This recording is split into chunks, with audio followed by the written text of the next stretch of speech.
We put out a call for university students online to tell us what it was like to learn history in Ontario's elementary and high schools.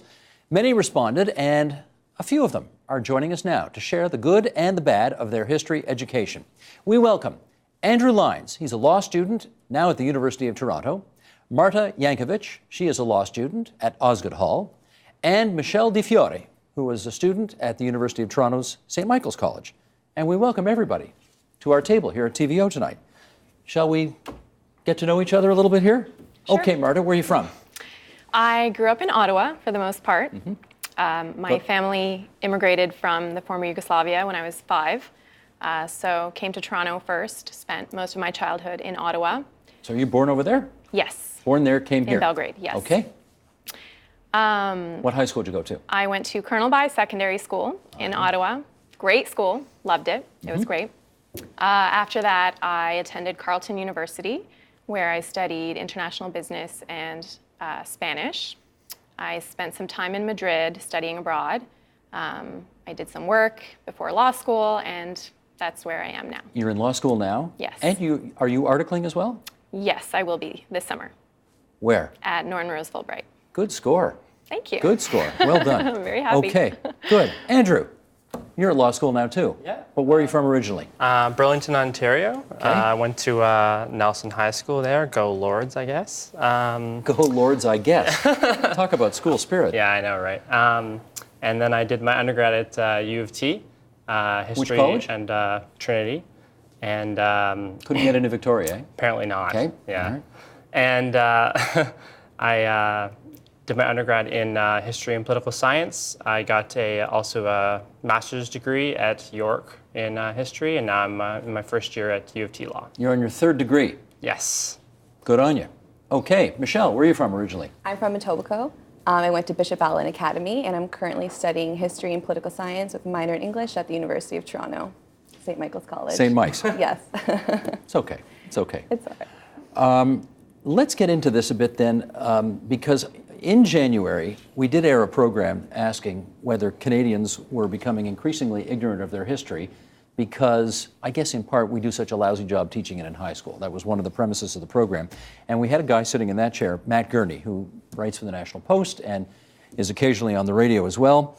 He talked about his wife, who is an elementary school teacher, and here is his reaction to her grade 7 history textbook. Roll tape. I remember flipping through the history textbook, which obviously as a teacher, she had a copy of it.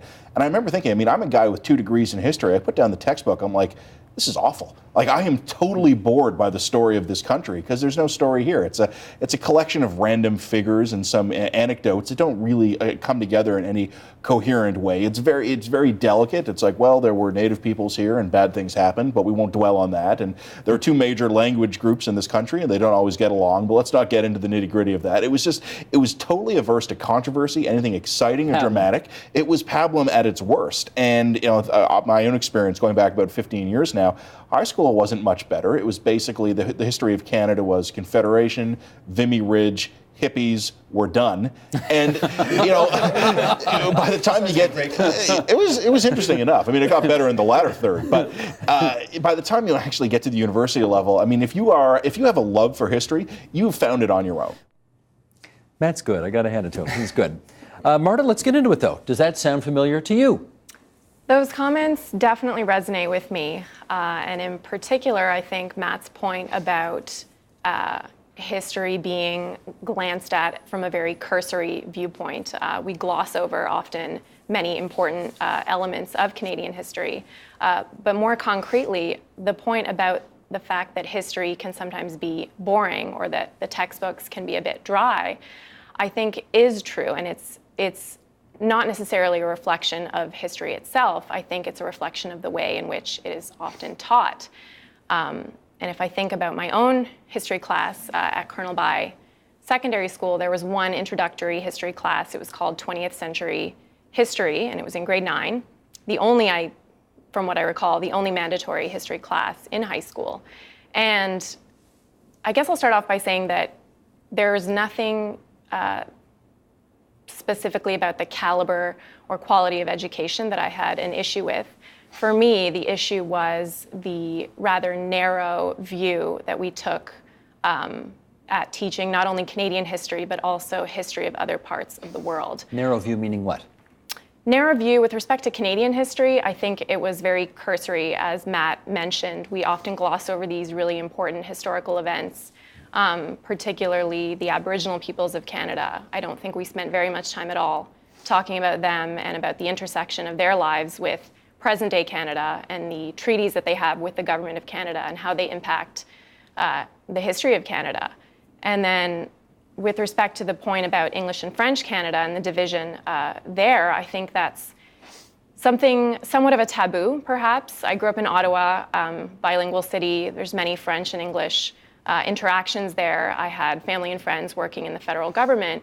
And I think it is a taboo often to talk about the origins of that relationship between English and French Canada and why it's so heated, or why it was heated. And perhaps it still is, but it's not something that we spoke about in school. And I think it would be something that is of value for our youth to know, and it's just not addressed. Andrew, your recollection of high school, was it like what Matt just said? Well, take this from this what you will. Going back to elementary school, I don't remember what we studied, to be perfectly honest. I vaguely remember discussing Confederation a little bit. We did an activity where everybody was different delegates, and they, talked about their different interests and saw how Confederation came together that way. I also vaguely remember doing a little bit of a assignment on the Northwest Mounted Police, but I don't remember really what the heck I did. I honestly remember in elementary school spending more time talking about rocks in geography class than I do remember studying history. Now let's remember, your high school experiences are not that far in the rearview mirror. We're talking not that long ago, right? Yeah. The fact that you can't remember any of this suggests what? Well, sorry, just to be clear, that was about elementary school. I remember high school a lot more. Once we got into history in grade 10, that's when they have to take it in Ontario, I believe. Geography's grade 9, then you do your Canada in the 20th century in grade 10. And I loved it. For me, I was really excited to just be given a textbook that I could just read. And it's full of information. Looking back on it now, I think there's a lot of things I personally would change about that textbook. But that was really exciting for me to finally get into it. But even then still, one course wasn't enough for me. But I loved this stuff, so. You loved it, and therefore, whether it was taught fabulously or taught poorly, you were inclined to enjoy it anyway? Yes, but that's just me personally. Well, that's why you're here. Yeah. Okay, Michelle, your experience. Yeah, my elementary school, I would agree, wasn't great. They taught a lot from the textbook, which I guess we've agreed is very boring, it's very dull. We kind of just took notes. And I also think, thinking back on learning Canadian history in elementary school, they don't acknowledge the bias, I think. It's told from a very English Canadian winner standpoint. You don't look at the minorities. Even when you're studying the First Nations, you're not looking at them as minority, as a shafted kind of group. There's no discussion of immigrants, that kind of thing. My high school experience was a lot better. I got a lot more involved in it in grade 12. I didn't love history at first, but I loved grade 12 because I looked at the broader themes. We looked at absolutism, Marxism, that kind of thing, and that's what got me engaged in it. I think the teacher was able to step outside the textbook, which I think it's hard to write a very engaging textbook. I think it's more the teacher's responsibility to be a great lecturer, to get the kids engaged with it. And I think that's how you can kind of turn this around. And you had that, a good teacher. Yeah, I had a great teacher. And if you had told me, say, elementary school, that I would be majoring in history at university, I would totally not have believed it. So I think he did a really great job for me. Want to say his name? Mr. Campbell. Mr. Campbell. Yeah, he was awesome. So if not for Mr. Campbell, who knows what you'd be taking right now in Exactly. university? I think so, yeah. And I also had a great introductory class at the University of Toronto, which really propelled me to get into it. But I wouldn't say I had always loved history. I think it was the teachers that made a huge difference for me. What did they have that obviously struck a chord with you? I think they placed it into a broader perspective. They introduced why history is important, why it's worth studying, what has come before, what comes afterwards. It wasn't just facts that we couldn't really put together on our own. And I think when teachers start talking about the significance of history, that's when it became very engaging for me. And I began to see things in my everyday life that had been influenced by the major events of the past. And I felt happy that I knew them, that I had been taught that in school. So. What do you think Mr. Campbell's enthusiasm level was like? He was a great, great teacher who was very enthusiastic, and he notoriously did not stick to the textbook. I always remember, and I feel like even people who were engaged, he would always quote l'état et moi, which is like the symbol of absolutism. And I think that's awesome that he got that to stick with even students that were not even remotely engaged, like they're just there for the credit. And for someone like me, I'm like, I want to delve into that, and that's why I also minored in political science. I love the overlap that he was able to present to us. That was really engaging. How many teachers, like Mr. Campbell, would have diverted from the textbook and just done their own thing? Yeah, it's very rare, I think, and I think that's what made him stand apart as especially a high school teacher. I think that's extremely rare. We seldom had like notes on the board. It was mainly him lecturing, and I don't even recall really reading the textbook a lot at all. Everything I've retained, and I still know, I remember in his lectures and his notorious anecdotes, he would tell like funny little stories, and that makes it interesting for, you know, high school kids. So into themselves to pay attention to these historical moments, I think is very engaging. I know this was a few years ago, but do you remember any of those anecdotes that you could share now? Oh my gosh, I don't remember the specific historical anecdotes, but I remember he would always tell us little things about the Queen, who apparently loves her Shirley Temple's Spike that he had drinks with her with, and yeah, apparently she likes to drink. Yeah. Okay, that's the education we're getting these days. Gotcha. Got it. What about the enthusiasm of the teachers who taught history for you in your high school life and the ones that you remember? Is the enthusiasm for history a significant part of what makes the connection for the student? I think it absolutely is, and I would add to Michelle's point about a specific history teacher that I had in my grade 9 Canada in the 20th Century history class. Her name was Ms. Cowan. She was phenomenal. She was by far one of the best teachers I ever had. I didn't go down the history path. I didn't end up studying history, but the really unique way in which she taught the class was very memorable, and I think it was a very effective way of teaching. What was unique about it? She also diverted from the textbook. There was rarely anything having to do with a textbook, and she actually taught through film in many ways. Hollywood films, actually, which you wouldn't expect or might not expect. Like what? For example, we watched Schindler's List when we learned about the Holocaust.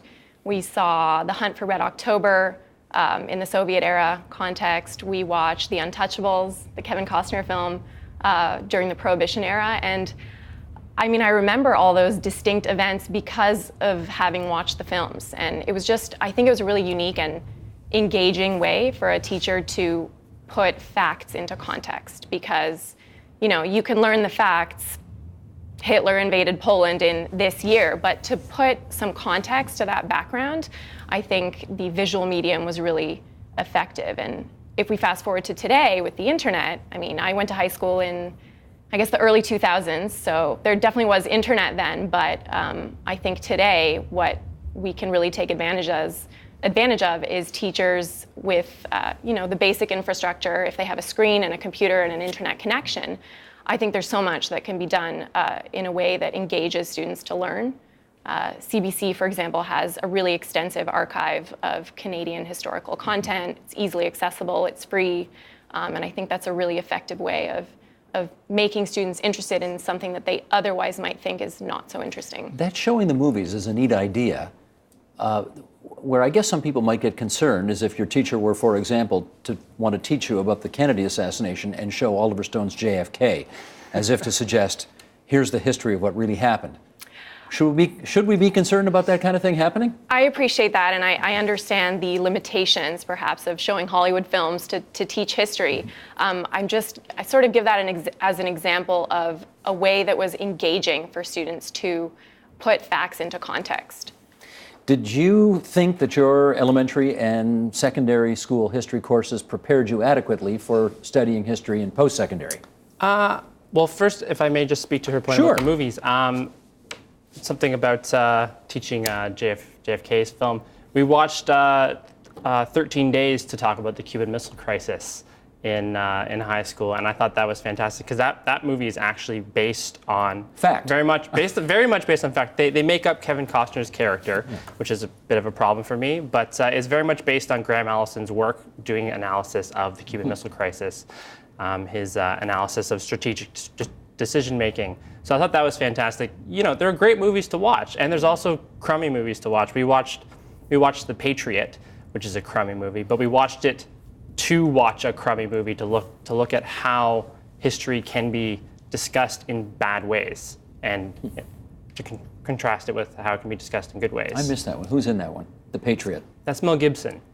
Yeah. Oh, yeah. Okay. It's really, really crummy. It's a bad movie. Don't watch it. Okay. Yeah. Okay. Now, on that issue of whether or not elementary and high school prepared you for university. I think it did.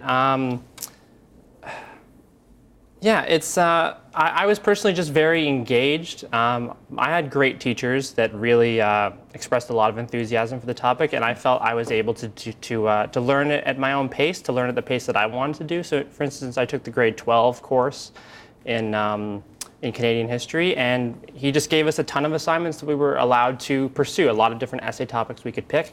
I picked probably the most obscure one on the list, which was to compare and contrast all of the prime ministers who were prime ministers in the 1890s. So there's like 6 of them, right? Like Laurier, Bowell, Tupper. Nobody talks about these guys. And I had a fantastic time really pouring into books about these people that nobody ever talks about. So I felt I was really prepared because I was able to do what I wanted to do. And when you get to university, there's a lot of history out there you can do. There's a lot to learn. You're a bit of an outlier, I think. It sounds like. I mean, you would have loved this regardless of whether your high school teacher turned you onto it or not. Well, that's what's interesting about this point is I wasn't particularly interested in history until grade 10. And for some reason in grade 10, reading that history textbook, something just clicked for me. And I really don't understand what it was, but I was given an opportunity, just presented with tons of information and tons of facts about this place that we call Canada. And it just really got me going at that moment, and I've loved it ever since. What courses are you taking now? I'm in Canadian political issues, Canadian immigration, gender in Africa, and then a bunch of other courses that are not history related, but those are the ones, yeah.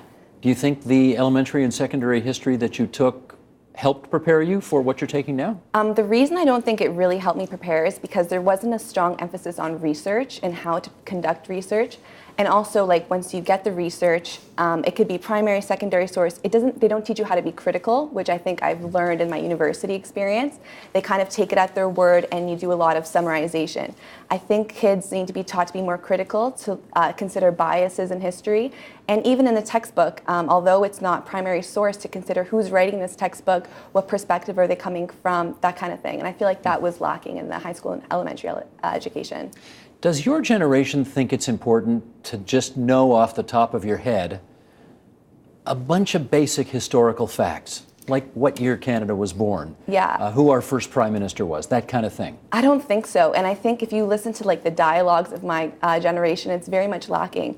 I remember even once I was in New York at the Met Museum with a couple friends, and there was a massive painting of Chairman Mao. And just out of curiosity, I was like, do you guys know who that is? And they're like, no, who is that? I was shocked. And I think that's the thing, like when people don't study history and they don't have these facts, I think it's not just like for conversation. It's like looking, for example, like at the NDP party, like to think about how that came to be. If you haven't studied like even Marxism, like it's grounded in that, or like even more recent Canadian political issues, like you can't understand that kind of stuff. So it's important, I think, like on a personal level, and even like when looking at like our own politics these days. Marta, do you think you have to know some of the basics, like those questions I just said, maybe a few more beyond that? I think absolutely you do.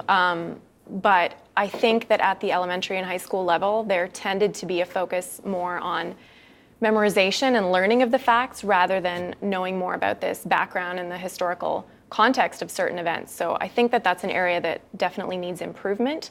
But I see the value in having knowledge of these basic facts. And just to extrapolate a little bit from the Canadian context, I think that knowledge of world events is an important thing. And without knowledge of history of different parts of the world, we can't possibly understand what's happening today. And if we think about Ukraine as a basic example, nobody could understand what that's really about without knowing about the history of relations between Ukraine and Russia and their neighbors.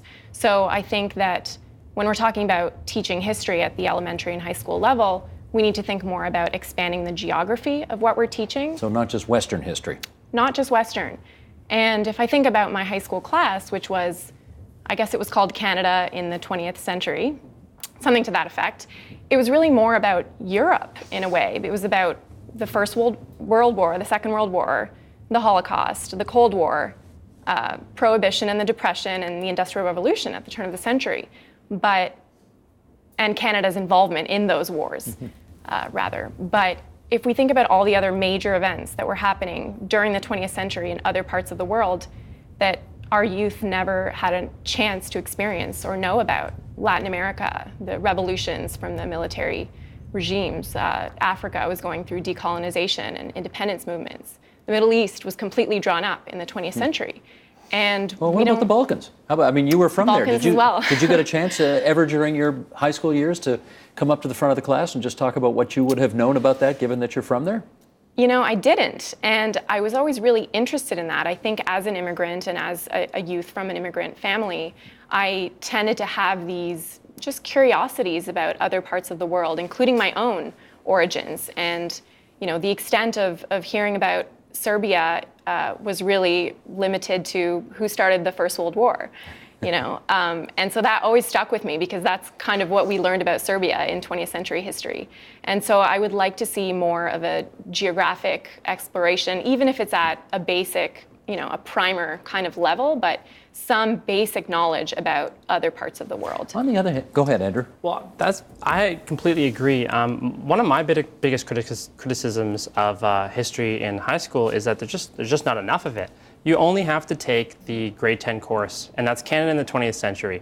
So that leaves out Confederation, and you do that when you're 13 years old in grade 8. And I don't know, you're not at the age where you can really understand what's going on in Confederation at that point. I mean, I think it's really important to teach it throughout elementary school to get a primer to be moving forward so you can deal with it at a deeper level in high school. But a lot of people just basically haven't really dealt with Confederation on a deep level at all. I mean, I took all of the history courses offered at my high school when I was there. So that was the grade 10 course. There was grade 11 American history, there was ancient civilizations, and then there was a grade 12 world history and a grade 12 Canadian history. I took all of them. How many classes per week would you have had? Classes per week? Yeah, like would you have history once a week or a couple times a week? I guess that would be probably once, because one class in grade 10, I guess 2 in ancient civ and American history were grade 11, and then world and Canadian in grade 12. That's not enough history for me. I was going to say that this is, I mean, I think you kind of put your finger on part of the issue here, which is there's a lot to know, particularly if you want to expand beyond the Western world, and you maybe get an hour a week to explore a very big world. I mean, it's hard to know it all, isn't it? Really, it's tough. I agree. In my university experience, I've actually spent a lot of time looking at the social history of African history, and I've looked at the politics as well. And I think there's a huge void, as you were saying. We don't talk about colonization. We don't talk about that in school. We also don't talk about things like democracies, like the African countries transitioning, like there's been huge outbreaks, or decolonization. And I think the lack of world history is very, I think that's frightening almost, Looking forward, we going to get any better at this? Do you think there's enough appetite out there for people to care enough about improving this? I think there is. I hope there is, especially among youth. But as you were both saying, really you have to get them when they're young. And when children are in elementary school, when they're in high school, they might not necessarily have the sort of desire to learn about history because it might seem boring. History has this reputation, at least among young people, as far as I can remember, that history tends to be one of the more boring courses that you have to take. And so I think if teachers could somehow make an effort to make it more interesting, to teach it from different perspectives, to have more critical discussions as opposed to just memorization and filling in the blanks on a test, I think it could be more interesting for youth, and they would want to know about it. Who doesn't want to know about what's going on in the world and how it came to be? And let's just finish up on this. Why do you think, Andrew, it's important for people to know their history? Because it's everything that's ever happened. I mean, nothing makes sense that's going on today if you don't know what happened yesterday or the day before that, or going back decades and centuries and millennia. Just thinking about like topics in the news, you mentioned Ukraine. Like you can't understand the situation without knowing about the Cold War. We talk about inequality all the time today. Where does a lot of these concepts come from about the financial collapse? I mean, it's really important to know about the 1930s and the Great Depression and what was going on there, and then also, how those things were developed in the 1980s and 1990s as well, with deregularization of the financial industry. Just nothing really makes sense without history. It's everything that's ever happened. So how could you have any concept of relationships with different concepts without knowing this stuff? Michelle, last word to you. Why is it important to know our history? I think it's important even to understand yourself and your relation to society and how you've come to be in this position. Like, for example, women were not admitted to university until like the early 1900s. So for me, I'm in university. I'm the third generation of Italian immigrants who had really no other opportunities afforded to them. So I feel very lucky, and I've been able to study as to why I'm lucky. So it's to understand yourself in the social world, in the political world, and just to have a great general knowledge. I think it's like underestimated, the importance of having a good like historical, political background, and see your place in the world. Plus, it's fun. Exactly, yeah. It is fun. Okay, we're resolved. Andrew Lynes, Marta Jankovis, Michelle Fiore. Thanks, everybody, for coming in today. Thank you. Support Ontario's public television. Donate at tvo.org.